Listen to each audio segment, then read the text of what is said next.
Have you ever gone into a room and can't remember why you went in there? Have you ever been in a conversation with someone and not really listened to what they said?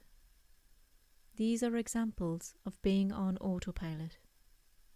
When we are on autopilot, we live in our heads, often worrying about the future or pondering about the past.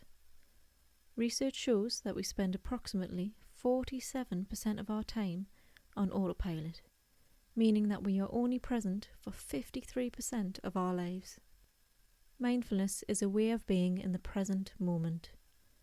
Paying more attention to the present moment, to your thoughts, your feelings, and the environment can improve your well-being.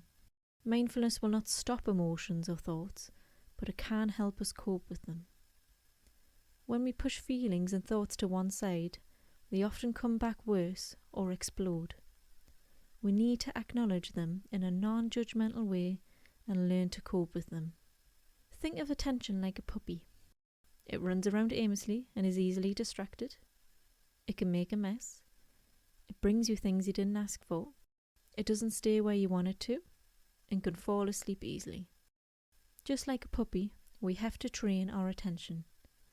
Mindfulness is a way to train our brains to help us focus our attention and awareness to the present moment. For mindfulness to be effective, we need to practice it. A lot of people have heard of mindfulness but don't really know what it is, and that's because there are some common myths about mindfulness. The first myth is that mindfulness is a meditation. Meditation practice is a tiny part of the many ways that we can be more mindful in our lives. The next myth is that mindfulness comes from Buddhism. Mindfulness practices were inspired by teachings from the Eastern world, particularly Buddhism. However, mindfulness practices go back thousands of years from many different religions. It is not a religious practice, it is a mental skill set. Next myth is that mindfulness is relaxing.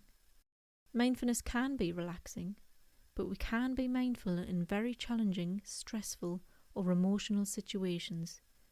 We can be mindful and accepting of how we are feeling in the present moment, even if we are not relaxed. Next myth is that mindfulness is a way of getting rid of negative thoughts. Mindfulness empowers us to be aware of our thoughts and decide which thoughts are helpful to us at that moment and which we should let go. It is not a way to control our thoughts or think positively. And the last myth is that mindfulness makes us feel good and happy. We all experience strong and overwhelming emotions. It's a part of life. Mindfulness empowers us to acknowledge all of our emotions without letting them overwhelm us. I hope you've enjoyed this video, and if you want to begin your mindfulness practice, check out our YouTube channel, our social media platforms, and our website to get you started. Thank you.